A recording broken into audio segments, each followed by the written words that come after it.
Hi friends, అందరూ బాగుండాలి, అందరిలో మనం ఉండాలి. సున్నిపెంటలోని శ్రీ సాయిబాబా గారి గర్భగుడిలో దర్శనం ఎలా ఉందనే చూపించే ప్రయత్నం చేస్తున్నాను. మా బర్త్డే పాప, మా చిన్న కూతురు హర్షిత మొదటిగా సాయిబాబా గారికి అయితే దండం పెట్టుకోవడం జరిగింది. ముఖ్యంగా ఇక్కడ విగ్రహాన్ని అయితే ముట్టుకోవచ్చు. సాయిబాబా ప్రధాన విగ్రహం ఏదైతే ఉందో ప్రధాన విగ్రహం దగ్గరికి వెళ్ళి ముట్టుకొని దండం పెట్టుకొని మనం చెప్పుకోవాల్సింది స్వామివారి పాదాలు తాకి పాదాభివందనం అయితే చేసుకోవడానికి మంచి అవకాశాలు అయితే ఇస్తుంటారు. ఇక్కడ గురు పౌర్ణమి రోజు కూడా జనాలు ఎక్కువగా ఒత్తిడిగా ఉన్నా కూడా కొంచెం సేపు వెయిట్ చేసి మరి మేము సాయిబాబా గారిని అలాగా దర్శించుకోవడానికి అయితే మాకు అవకాశం అయితే దొరికిందని చెప్పుకోవచ్చు.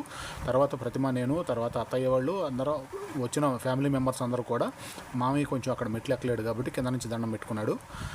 మిగతా అంతా కూడా పూజా విధానాలు మేము చేపించుకున్న అర్చన కావచ్చు, గోత్రనామాలు కావచ్చు, ప్రత్యేక పూజా విధానం కావచ్చు, గురు పౌర్ణమి రోజు భక్తుల ఒత్తిడి ఎంత ఎక్కువగా ఉన్నా కూడా అక్కడ కూర్చొని ఉన్నారు కదా పూజారి గారు, ఆయన నాకు బాగా తెలిసిన ఆయన, దాదాపు మొదటి నుంచి ఆయనే ఉన్నారు. అలా పూజా విధానం కానీ చేయించుకునే విధానం చాలా బాగా జరిగిందని చెప్పుకోవచ్చు. సాయిబాబా గారి దర్శనం కోసం వచ్చి సాయిబాబా గుళ్ళో చాలాసేపు అయితే మేము సమయం గడపడానికి మాకు అవకాశం అయితే దొరికింది. మంచిగా పూజా విధానం అది పూర్తి చేసుకొని బాబా గారి మొక్కులు అయితే తీర్చుకున్నాము. అలాగే వచ్చిన ఫ్యామిలీ మెంబర్స్ అందరూ కూడా బాబా గారి దర్శనం బాగైందని బాగా సంతృప్తిగా అయితే ఫీల్ అయ్యారు.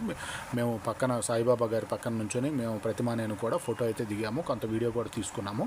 ఇలా అక్కడ మెయింటెనెన్స్ పరంగా కావచ్చు, అక్కడ వచ్చే భక్తుల పరంగా కావచ్చు చాలా డిసిప్లిన్ అయితే మెయింటైన్ చేస్తూ ఉంటారు. ఎక్కడ కూడా అల్లరి చిల్లరగా గొడవ చేయడం లాంటిది అయితే ఎలో చేయరు. ముఖ్యంగా వీడియోలకి, కెమెరాలకు కూడా ఎలో చేయరు. మేము ప్రత్యేకంగా రిక్వెస్ట్ చేసి మరి ఇట్లా అని మేము ఎక్కువ సంవత్సరాల నుంచి వస్తున్నాం కాబట్టి మాకు అయితే కొంత అవకాశం అయితే ఇచ్చారు. కొంత యూట్యూబ్ పరంగా కావచ్చు, కొంత పాప బర్త్డే గురించి కావచ్చు, ఈ విధంగా పూజా విధానాలు అయితే పూర్తి చేసుకొని బాబా గారి దర్శనం సంతృప్తికరంగా